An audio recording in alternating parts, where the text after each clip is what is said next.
तुम अपने शरीर को क्या समझते हो?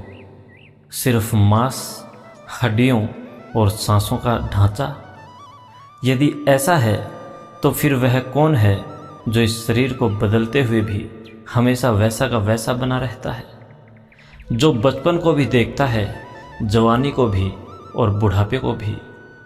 आज की यह यात्रा तुम्हें उस रहस्य तक ले जाएगी जहां शरीर मंदिर बन जाता है और तुम पहली बार अपने भीतर के साक्षी से मिलते हो। नमस्कार, भक्ति कथा और कहानी में आपका स्वागत है। मनुष्य इस संसार में बहुत कुछ संजोता है, धन, प्रतिष्ठा, संबंध, घर, नाम। लेकिन यदि गहराई से देखा जाए तो इस सब के पीछे जो सबसे निकट है, सबसे मूल्यवान प्रतीत होता है, वह है यह शरीर। इस शरीर के माध्यम से तुम इस संसार को छूते हो, इसी से प्रेम करते हो, रोते हो, हंसते हो, संघर्ष करते हो, प्रार्थना करते हो। तुम्हारी हर अनुभूति का द्वार यही देह है और इसलिए पहली दृष्टि में यही सबसे बड़ा सत्य लगता है। लेकिन अद्वैत यहीं से एक क्रांति शुरू करता है, क्योंकि जो सबसे निकट दिखाई देता है वही सबसे बड़ा भ्रम भी हो सकता है। कभी शांत होकर स्वयं से पूछना, यह शरीर वास्तव में है क्या? क्या यह केवल मांस, रक्त, हड्डियों और सांसों का मेल है, या इसके भीतर कोई और गहरी सत्ता काम कर रही है? जब तुम कहते हो मेरा शरीर, तो यह मेरा कहने वाला कौन है? यही प्रश्न साधारण जीवन से उठाकर तुम्हें दर्शन के द्वार तक ले आता है। यह शरीर जन्म लेता है, धीरे धीरे बढ़ता है, बदलता है, बीमार पड़ता है और एक दिन मिट जाता है। यदि यही तुम होते तो तुम हर क्षण बदलते और अंततः समाप्त हो जाते। लेकिन भीतर कहीं एक साक्षी है जो बचपन को भी देखता है, युवावस्था को भी और वृद्धावस्था को भी, जो शरीर के हर परिवर्तन को जानता है पर स्वयं कभी बदलता नहीं। और आदि शंकराचार्य इसी बिंदु पर कहते हैं, शरीर तुम नहीं हो, यह केवल तुम्हारा एक उपकरण है, एक वस्त्र है जिसे आत्मा धारण करती है। जैसे कोई व्यक्ति वस्त्र पहनता है और उतारता है, वैसे ही आत्मा शरीर को धारण करती है। यही कारण है कि यह शरीर नश्वर है, यह प्रकृति से बना है, पंच महाभूतों से निर्मित है, और जो भी प्रकृति से बना है वह परिवर्तन और विनाश के नियम से बंधा है। बीमारी क्यों आती है? क्योंकि यह शरीर प्रकृति का हिस्सा है, और प्रकृति जब संतुलन खोती है तो प्रतिक्रिया करती है। बुढ़ापा क्यों आता है? क्योंकि समय इस देह पर कार्य करता है, और जो समय के अधीन है उसका क्षय निश्चित है। लेकिन सबसे बड़ा रहस्य यह है कि यह सब होते हुए भी तुम इनके साक्षी बने रहते हो। तुम्हारा वास्तविक मैं कभी बूढ़ा नहीं होता, कभी बीमार नहीं होता, वह केवल इन अवस्थाओं को देखता है।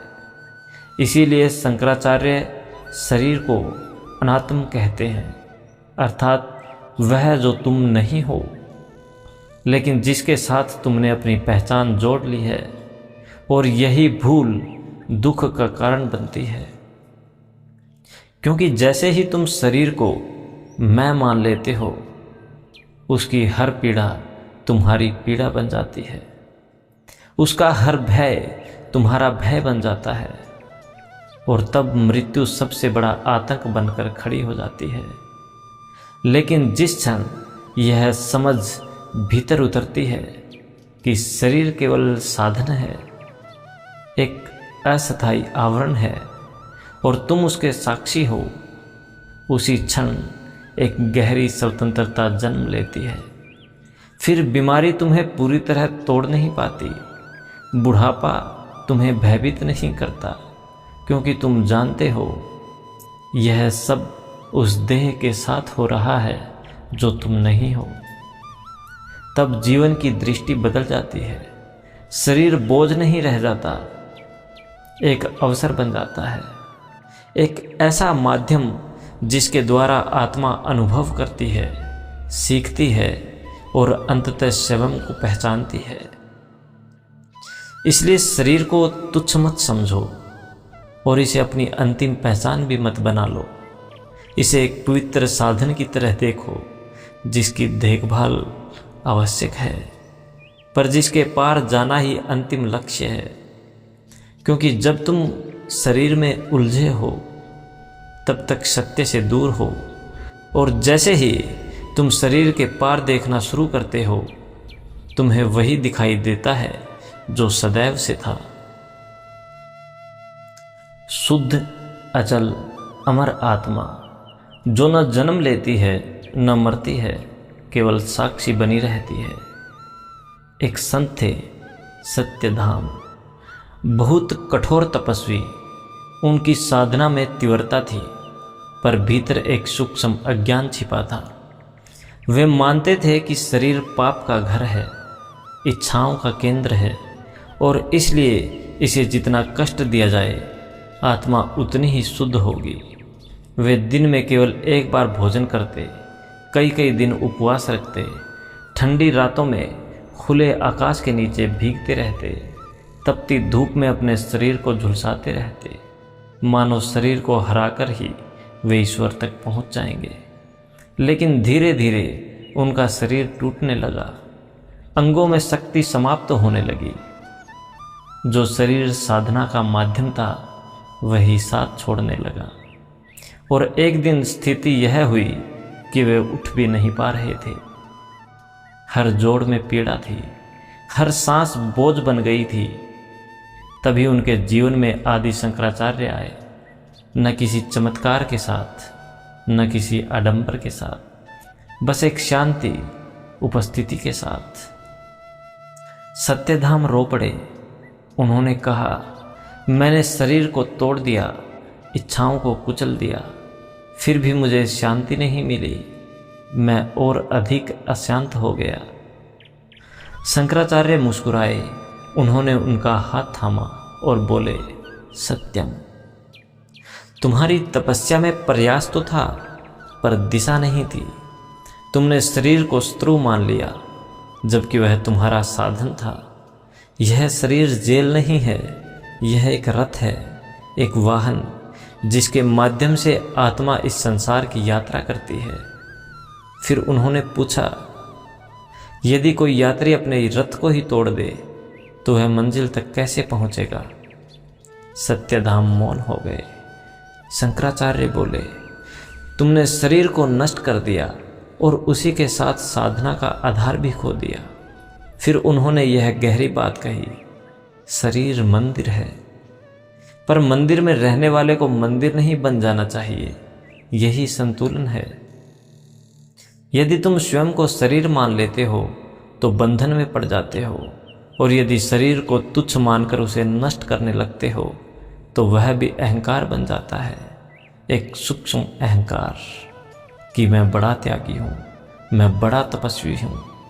और यह अहंकार ही सबसे बड़ा बंधन है। इसलिए शंकराचार्य का मार्ग न भोग का है न अत्याचार का, वह संतुलन का मार्ग है, मध्यम मार्ग, जहाँ शरीर का सम्मान भी होता है और उससे आसक्ति भी नहीं रहती, जहाँ उसकी देखभाल भी होती है और उसके पहचान भी नहीं बनती। क्योंकि शरीर को मारना उतना ही गलत है जितना शरीर का गुलाम बन जाना। दोनों ही स्थितियों में तुम शरीर के इर्द गिर्द घूम रहे हो, एक में उसे दबा रहे हो, दूसरे में उसके पीछे भाग रहे हो, लेकिन दोनों में ही उससे मुक्त नहीं हो। सत्य का मार्ग इन दोनों के बीच से होकर गुजरता है, जहाँ शरीर केवल साधन बन जाता है, एक पवित्र माध्यम। और जैसे ही यह समझ भीतर उतरती है, साधना सहज होने लगती है। तब तपस्या पीड़ा नहीं रह जाती, जागरूकता बन जाती है। तब मुक्ति शरीर को नष्ट करने से नहीं, बल्कि उससे अपनी पहचान, गलत पहचान तोड़ने से मिलती है। क्योंकि बंधन शरीर में नहीं है, बंधन उस विचार में है जो कहता है मैं शरीर हूं। और जैसे ही यह विचार गिरता है, भीतर एक अद्भुत स्वतंत्रता जन्म लेती है। अब शंकराचार्य सत्यधाम को केवल समझा नहीं रहे थे, वे उनके भीतर एक नई दृष्टि जगा रहे थे। क्योंकि साधना का सबसे बड़ा खतरा यही है कि मन हर चीज को अहंकार बना लेता है। कोई धन का अहंकार पालता है, कोई ज्ञान का, कोई सुंदरता का और कोई त्याग का। त्याग भी अहंकार बन सकता है, तपस्या भी अहंकार बन सकती है, यहाँ तक कि आध्यात्मिकता भी अहंकार बन सकती है। और जब अहंकार धर्म का वस्त्र पहन लेता है, तब उसे पहचानना और भी कठिन हो जाता है। सत्यधाम के भीतर भी यही हुआ था। वे सोचते थे मैं शरीर से ऊपर उठ चुका हूँ, मैं इच्छाओं को जीत चुका हूँ, मैं साधारण मनुष्यों जैसा नहीं हूँ। लेकिन जो स्वयं को दूसरों से अलग और ऊंचा देखने लगता है, समझ लेना कि वहाँ अभी भी अहंकार जीवित है। क्योंकि आत्मज्ञान विनम्र बनाता है और अहंकार हमेशा विशेष बनने की कोशिश करता है। शंकराचार्य ने कहा, सत्यम, जिस दिन साधक स्वयं को विशेष समझने लगता है, उसी दिन उसकी यात्रा रुक जाती है। सत्य किसी विशेष व्यक्ति की संपत्ति नहीं है, वह तो एक खुला आकाश है जिसमें वही प्रवेश करता है जो भीतर से बिल्कुल खाली हो जाता है। यह सुनकर सत्यधाम के भीतर कुछ टूटने लगा। पहली बार उन्होंने अपनी तपस्या को बिना गर्व के देखा। पहली बार उन्होंने समझा कि वे शरीर से नहीं, अपने अहंकार से लड़ रहे थे। और यही बोध परिवर्तन का आरंभ बन गया। धीरे धीरे उन्होंने अपने शरीर के साथ युद्ध बंद किया। वे नियमित भोजन करने लगे, थोड़ा विश्राम करने लगे, प्रकृति में बैठने लगे। और आश्चर्य, जिस शांति को वे वर्षों की कठोर तपस्या से नहीं पा सके थे, वह अब सहजता में उतरने लगी। क्योंकि सत्य संघर्ष में नहीं मिलता। सत्य तो तब प्रकट होता है जब भीतर का संघर्ष समाप्त हो जाता है। मनुष्य हमेशा लड़ता रहता है, कभी संसार से, कभी लोगों से, कभी स्वयं से। और सबसे बड़ा युद्ध वह अपने शरीर से करता है। या तो वह शरीर को सुखों में डुबो देता है या फिर उसे दबाने लगता है। लेकिन दोनों ही स्थितियों में वह शरीर से बंधा रहता है। शंकराचार्य कहते हैं, शरीर को समझो, उसके साथ मैत्री करो, उससे प्रेम दो, पर उससे अपनी पहचान मत बनाओ। यही वास्तविक योग है। योग का अर्थ केवल शरीर को मोड़ना नहीं है। योग का अर्थ है अपने भीतर बिखरे हुए अस्तित्व को एक लय में लाना। जब शरीर संतुलित होता है तो प्राण संतुलित होने लगते हैं। जब प्राण संतुलित होते हैं तो मन शांत होने लगता है। और जब मन शांत होता है तभी आत्मा का प्रकाश दिखाई देने लगता है। इसीलिए भारत की प्राचीन परंपरा में शरीर को मंदिर कहा गया है। अब इसे बहुत गहराई से समझना।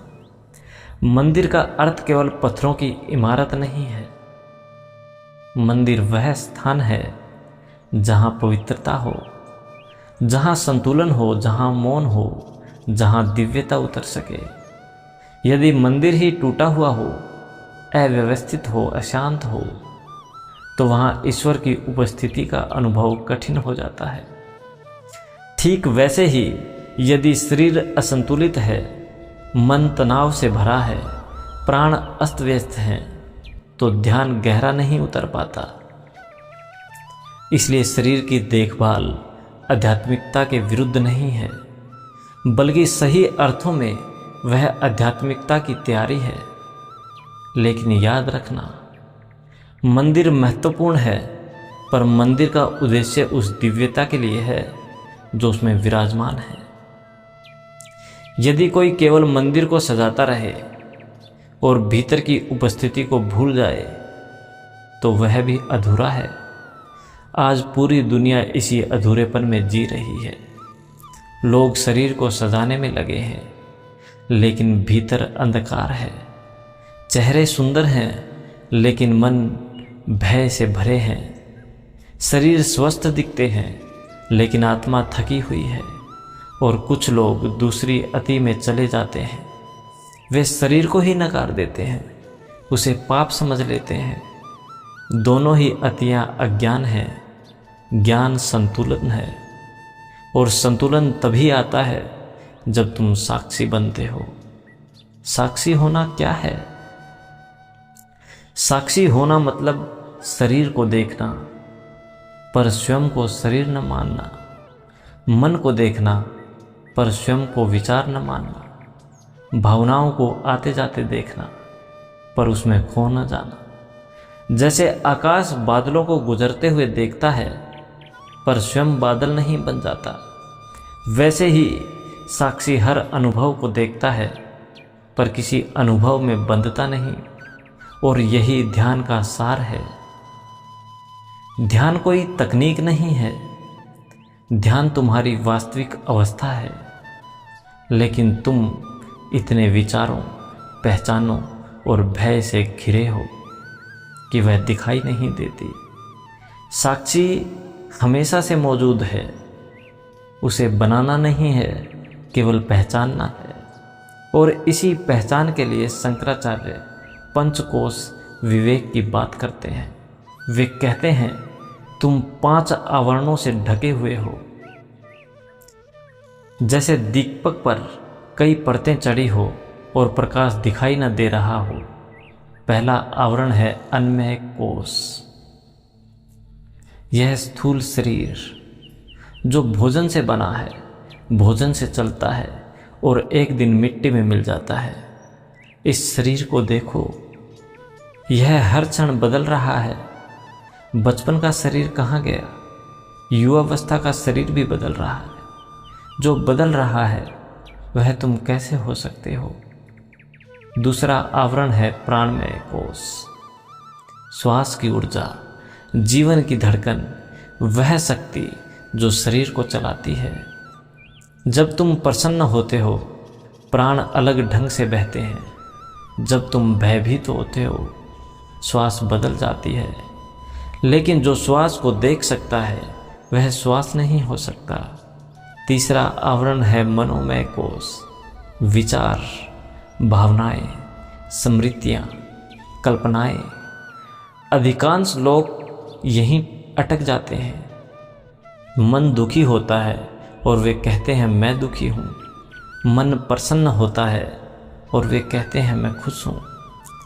लेकिन यदि ध्यान से देखा जाए तो विचार आते हैं और चले जाते हैं। भावनाएं उठती हैं और शांत हो जाती हैं।